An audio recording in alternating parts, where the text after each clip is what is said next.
Friends, स्वागत है आपका आपके अपने ही चैनल जगत क्लासेस में। दोस्तों, आज हम लोग बात करेंगे हाई स्कूल में सप्लीमेंट्री से फर्स्ट चैप्टर के बचे हुए क्वेश्चंस। फर्स्ट पार्ट में हम इसके आपको 5 क्वेश्चन आंसर दे चुके हैं। अगर आपने नहीं देखा है तो आप देख लीजिएगा, ठीक है। जैसा कि आप जानते हैं, अ ट्रूथ ऑफ सर्जरी इस चैप्टर का नाम है और इसको लिखा है जेम्स हैरियट। जेम्स हैरियट एक वेटरनरी डॉक्टर होते हैं, ठीक है, जो इसमें ट्रिकी नाम के एक जो कुत्ता होता है उसका इलाज करते हैं, ठीक है। तो स्टोरी आप पढ़ेंगे तो आपको सारी बातें पता हो जाएंगी। वैसे स्टोरी पढ़ना जरूर, क्योंकि अच्छे से समझने के लिए स्टोरी का पढ़ना बहुत जरूरी है। तो आइए देखते हैं इस पार्ट का फर्स्ट क्वेश्चन और चैप्टर का 6th question. What was the only way to save the Tricki? Tricki को बचाने का एकमात्र रास्ता क्या था? तो मतलब ट्रिकी को सिर्फ किस तरह से बचाया जा सकता था, इसको आपको बताना है। तो आइए आंसर देखते हैं। The only way to save Tricky was to control Tricky's diet।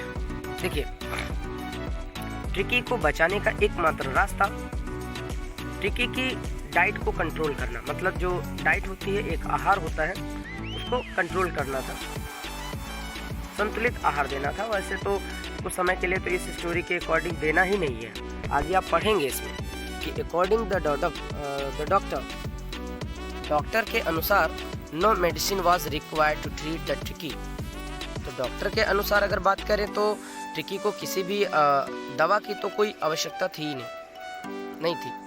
He needed only a balance diet. उसे सिर्फ एक संतुलित आहार की जरूरत थी। संतुलित आहार मतलब बैलेंस डाइट होता है, संतुलित and complete exercise to save him, और उसे कंप्लीट एक्सरसाइज से बचाया जा सकता। तो ट्रिकी को बचाने का एकमात्र तरीका था कि उसकी डाइट को कंट्रोल किया जाए। उसको किसी भी प्रकार की कोई आवश्यकता नहीं थी, दवाई के सारे उसे नहीं बचाया जा सकता था, और उसे जो बैलेंस डाइट की ज़रूरत थी और एक कंप्लीट एक्सरसाइज की ज़रूरत थी। आइए नेक्स्ट क्वेश्चन देखते हैं, question number 7। What was a real disease?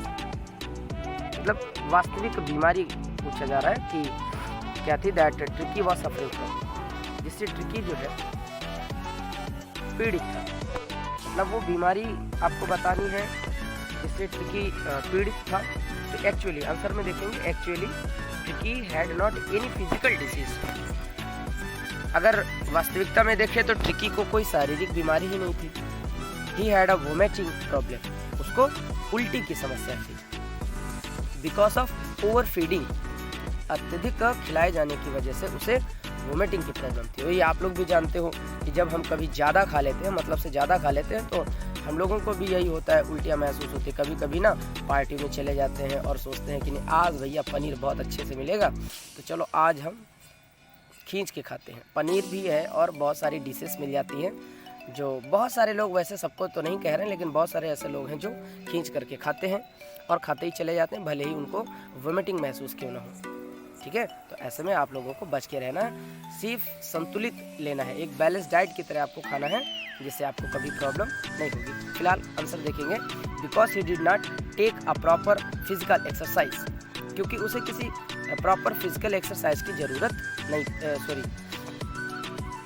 उसने कोई प्रॉपर फिजिकल एक्सरसाइज की ही नहीं थी, मतलब ठीक से वो एक्सरसाइज नहीं करता था, और जिसकी वजह से कह सकते हैं वो बहुत लेजी हो गया था। He was very lazy because he did not take a physical exercise.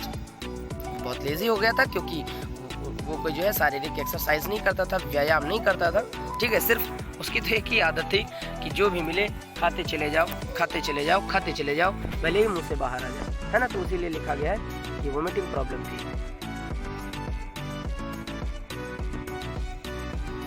आइए देखते हैं next question, question number 8। What was the reaction of tricky? Tricky की प्रतिक्रिया क्या थी, तब उसका कैसा व्यवहार था उस वक्त।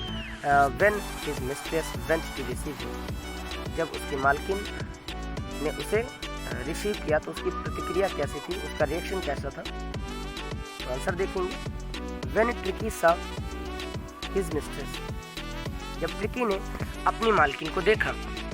ही टुक ऑफ फ्रॉम, 2 बार फ्रॉम यूज हुआ है, आप इसको फेयर पे एक ही बार यूज करेंगे, मिस प्रिंट है। So from Harriet's arms. देखिए, जैसे उसने अपनी मालकिन को देखा तो वो जेम्स हैरियट जो उसका इलाज कर रहे थे उस वक्त, उसके हाथों में थे, मतलब आसपास उसके बैठे हुए ना हाथ या कह सकते हैं किसी भी प्रकार से सहला रहे हैं, तो इलाज कर रहे होंगे, तो उनको छोड़ करके वो उस वक्त फिलहाल मिस्ट्रेस के पास अपने चला जाता है। जैसा कि आगे लिखा है, इट टुक अ ट्रेमेंडस लीप, और वो एक मज़ेदार छलांग लगाता है। मतलब जैसे ही वो अपनी मालकिन को देखता है तो जेम्स हैरियट से वो हट जाता है, मतलब जो उनके पास होता है उस वक्त, तो वहाँ से हट करके एक लंबी सी छलांग लगाता है और जेम्स वो मिसेस पंफ्रे के पास चला जाता है। ही सेल्ड इनटू मिसेस पंफ्रेस लैप, और वो मिसेस पंफ्रे की गोदी में लेट जाता है। ही लिक्ड, और वो उनका फेस चाटता है। वैसे मैं इसमें प्रेजेंट के लिए हिंदी यूज़ कर रहा हूँ, लेकिन आप इस तरह समझिएगा कि मैं आपको बता रहा हूँ, लेकिन स्टोरी जो है आपकी पास्ट में है। जैसे कि ही लिक्ड, उसने उसका फेस चाटा, यानी कि हर फेस एंड बार्क, और भौंका। तो हम आपको समझाने के लिए ऐसा प्रेजेंट में यूज़ कर रहे हैं अपनी हिंदी, कि वो उसको चाटता है और भौंकता है। फिलहाल वो चाटा उसका फेस उसने, कुत्ते ने, और भौंकता है। ठीक है, नेक्स्ट आंसर देखेंगे, क्वेश्चन आंसर 9 नंबर, कि आई थिंक आई नो, मैं सोचता हूँ कि मैं जानता हूँ। A cure for you, cure तो वैसे तो एक इलाज होता है, ठीक है, उपाय होता है। तो मैं सोचता हूँ और कि मैं जानता हूँ तुम्हारे लिए इलाज। व्हाट वाज द क्योर, ये क्योर क्या था, जो इसमें क्योर यूज़ हुआ है इसको आपको डिफाइन करना है। वैसे ये लाइंस जो है किसने कही, क्यों कही, अगर वो भी पूछा जा सकता है। तो स्टोरी आप अगर आप पढ़ रखे होंगे तो इन क्वेश्चन से अलग अगर कुछ पूछ लिया जाता है तो आपके माइंड में स्टोरी रहेगी। तो इसलिए क्वेश्चन आंसर लर्न करने के साथ साथ स्टोरी को जरूर आप पढ़िएगा। तो आंसर देखेंगे, it was the cure to control of Tricki's diet. Cure को बताया गया कि क्योर जो है ट्रिकीज की डाइट को कंट्रोल करना है। उसका इलाज आप तभी कर सकते हो जब ट्रिकी की डाइट को आप कंट्रोल करोगे। ये मैंने पहले ऊपर भी बताया है। ही did not give him any food for 2 days, और वे जो है उसे 2 दिनों तक कोई भोजन नहीं देते। मतलब जेम्स हैरियट जो है वो ट्रिकी को 2 दिनों तक कोई भी खाना नहीं देते हैं। He gave him lot of drink water to drink, और वे उसे पीने के लिए ढेर सारा पानी देते हैं। He gave him no medicine, और वे जो है उसे कोई भी दवा नहीं देते। या कह सकते हैं कि उन्होंने उसे खाने के लिए कोई दवा नहीं दी, या उन्होंने उसको कोई दवा नहीं दी, जैसे आप समझिए। ठीक है, दैट वाज द क्योर, और यही उसका इलाज था। तो मतलब ट्रिकी का इलाज कैसे किया जा सकता था, सिर्फ उसकी डाइट में कंट्रोल करके। उसे खाने के लिए कुछ नहीं दिया गया था फिलहाल 2 दिन के लिए, और उसको सिर्फ और सिर्फ पीने के लिए पानी दिया गया था, और उसे कोई दवा भी नहीं दी गई थी। यही उसका इलाज था। इसी तरह उसका इलाज किया जा सकता था। क्वेश्चन नंबर 10 देखेंगे, what was the effect of word convalescing on Tricki's mistress Mrs Pumphrey. कुत्ते की मालकिन मिसेस पंफ्रे पर कॉन्वेल्सिंग शब्द का प्रभाव क्या पड़ा। तो आइए देखते हैं answer. When Mrs Pomfrey heard, जब मिसेस पंफ्रे ने सुना कि that tricky was out of danger, जब उसकी मालकिन पंफ्रे ने सुना कि वह जो है ट्रिकी, मतलब उनका कुत्ता जो है वो खतरे से बाहर है एंड कॉन्वेल्सिंग, और वो सुरक्षित है। सी became so excited and happy, वो काफ़ी एक्साइटेड हो जाती हैं और हैप्पी भी हो जाती हैं। आइए लास्ट क्वेश्चन देखते हैं इसका, कि when ट्रिकीज mistress heard that he needed a treatment, तो जब ट्रिकी की मालकिन ने सुना कि उसे इलाज की ज़रूरत है, तो व्हाट वाज हर रिएक्शन, तो उनका रिएक्शन कैसा था, उनकी क्या प्रतिक्रिया थी।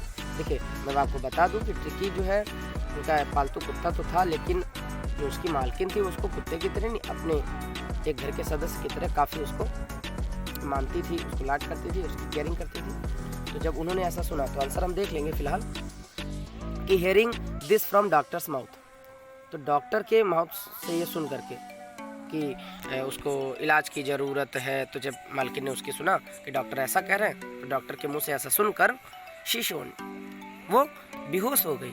मतलब हद हो गई। अब तो कोई बेहोश होता है भाई, किसी को इलाज की ज़रूरत होती है तो हम उसको हॉस्पिटल ले जाते हैं, ठीक है, उसका इलाज करवाते हैं, फिर घर ले आते हैं। इसमें बेहोश होने की क्या ज़रूरत है। हाँ, बहुत ही रेयर केसेस में होता है कि किसी को अटैक पड़ जाए, या कोई एक कैंसर की बीमारी, या कोई ऐसी भयंकर बीमारी जो कभी ठीक ना होने वाली हो, तो शायद जिसको ज़्यादा लगाव होता है वो एक कह सकते हैं थोड़ी देर के लिए वो बेहोश हो जाता होगा। लेकिन इसमें तो नॉर्मल सी बात थी, तो इतना कुछ नहीं, ये कुछ ओवर हो गया ना।